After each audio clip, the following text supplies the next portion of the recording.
Hai semua, hari ni saya nak tunjuk resepi pizza. Topping dia saya guna yang basic sahaja dahulu sebab saya nak tunjuk macam mana saya buat dough pizza ni. Dough ni memang lembut dan sedap lah, senang bakar. Dia colour dia pun memang cantik. Jom kita mula. Boleh gunakan tepung gandum ataupun tepung roti atau high protein flour. Masukkan yeast dan gula. Saya gunakan sebiji telur saiz A. Kemudian masukkan air. Ini minyak masak pun boleh. Minyak jagung pun boleh. Okey. Saya uli menggunakan mesin InnoFood 6.5 liter. Uli menggunakan kelajuan rendah dahulu.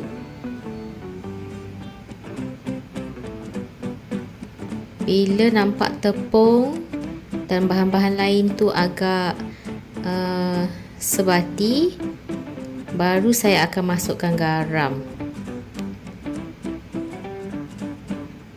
Sebabnya saya tak nak garam saya ada direct contact dengan yeast. Okey, masukkan garam. Dan kita sambung uli.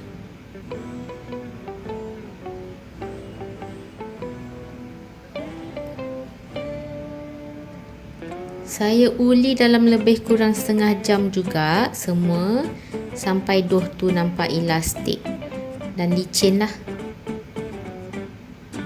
Saya punya resepi ni tak perlu proofing lama-lama. Saya adjust resepi pizza saya supaya kita boleh proofing selama 1 jam sahaja. Kemudian dah boleh stretch pizza untuk bakar.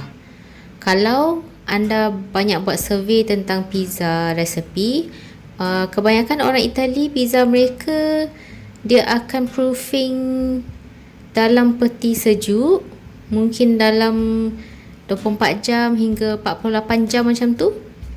Tapi resepi dia tak ada telur. Dan dia akan bakar pada suhu yang sangat tinggi.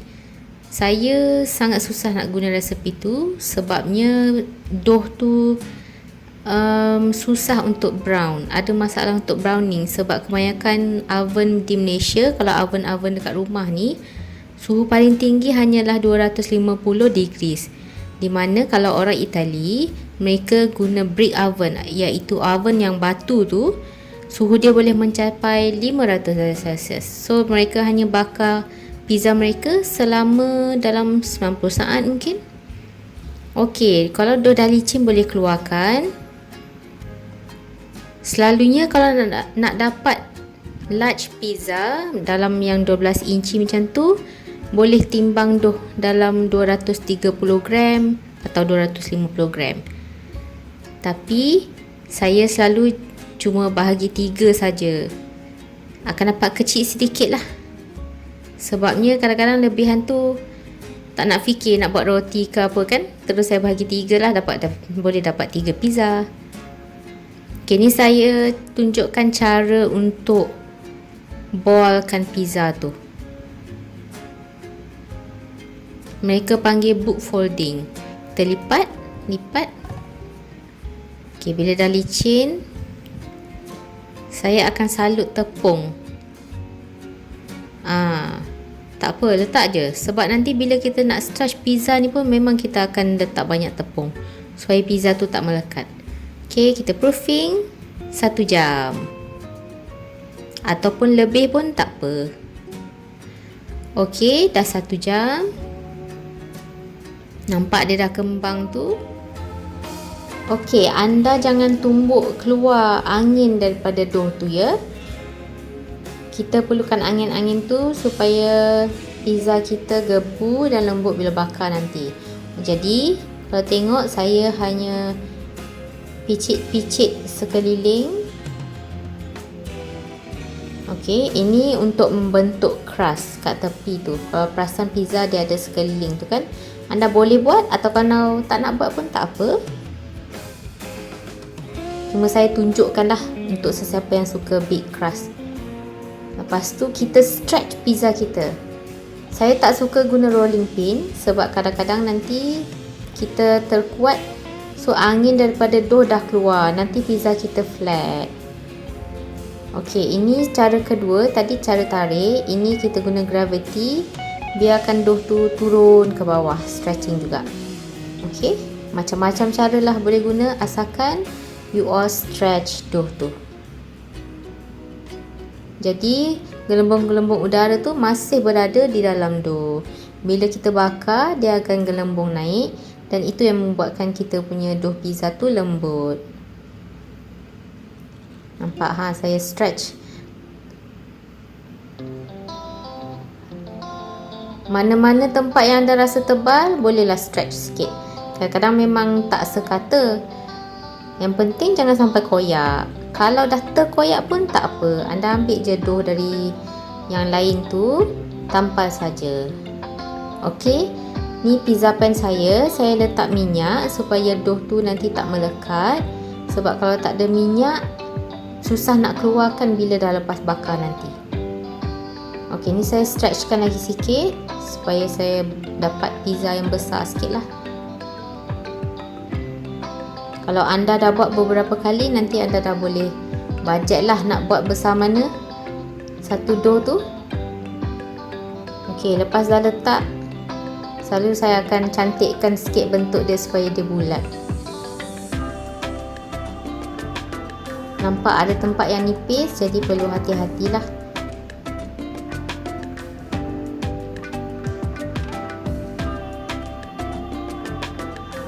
Kalau anda suka pizza yang jenis ada crust kat sekeliling tu, dia tebal, jadi pastikan anda tak penyek bahagian sekeliling tu.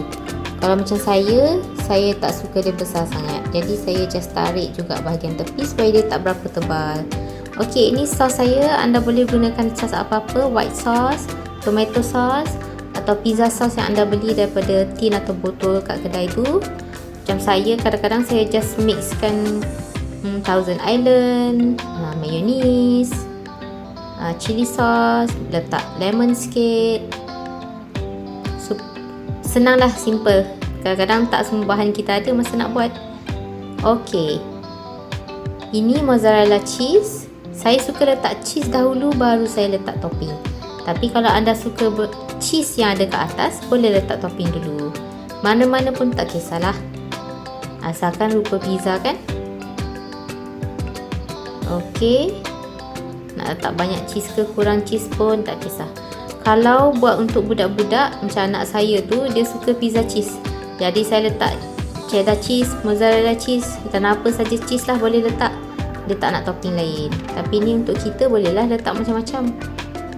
Cuma hari ni saya tunjuk saya letak pepperoni sahaja. Kadang-kadang saya buat sardine pizza. Kalau kita tengok Pizza Hut ada nasi lemak pizza, kalau ada sambal lebih, ada ayam goreng pun boleh letak atas pizza. Apa sahaja yang anda terfikir pun boleh letak. Okey, pepperoni ni boleh letak rapat-rapat, sebab nanti bila bakar kita akan nampak dia mengecut dan nampak jarang sikit. Tambah lagi cheese kalau nak. Anda boleh juga tabur parsley atau oregano. Itu yang best kalau kita buat pizza sendiri. Okey, lepas dah letak, selalunya saya akan tarik sikit lagi pizza tu sebab dia akan kecut sikit. Lepas tu kalau nak cantikkan dia punya bentuk pun waktu ni bolehlah sebelum kita masuk dalam oven. Pastikan anda dah panaskan oven ya, saya lupa nak bagi tahu. Panaskan oven 250 darjah Celsius. Ataupun ikut pada oven. Oven saya panas, jadi saya guna 200 darjah Celsius. Okey, saya bakar selalunya limit memang 10 minit saja. Kalau terlebih, cheese boleh jadi kering. Ataupun anda tengoklah keadaan oven anda tu macam mana. Yang penting dia perlu brown sekeliling. Cantik kan? Alright, dah siap dah pizza kita. Kalau nampak crust dia tu brown, disebabkan saya punya dough ni saya adjust sedikit. Kalau ikut resepi asal, susah nak dapat brown color tu sebab kita punya oven tak sepanas orang Italy. Jadi kena bakar lama kalau nak brown kan. Tetapi bila bakar lama, cheese akan kering dan macam-macam lah halangan-halangan lain yang akan terjadi. Jadi saya adjust sedikit resepi supaya masa proofing pun singkat. Dough dia pun senang bakar. Dan yang penting lembut.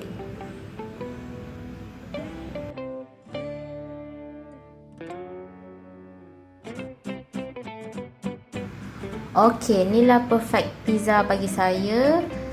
Saya suka pizza saya tak terlalu tebal dan tak terlalu nipis. Yang penting sekali mestilah lembut. Saya rasa semua orang memang sukalah pizza lembut.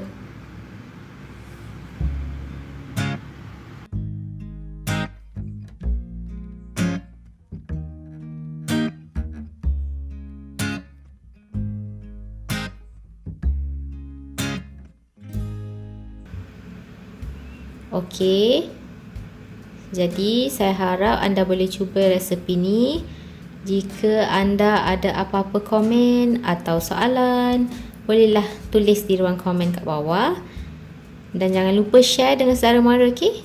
Sebab pizza ni sangat best kalau kita buat untuk jamuan-jamuan, hari raya, hari jadi atau apa sajalah. Buat projek dengan anak-anak pun best. Okey, terima kasih kerana menonton. Bye-bye.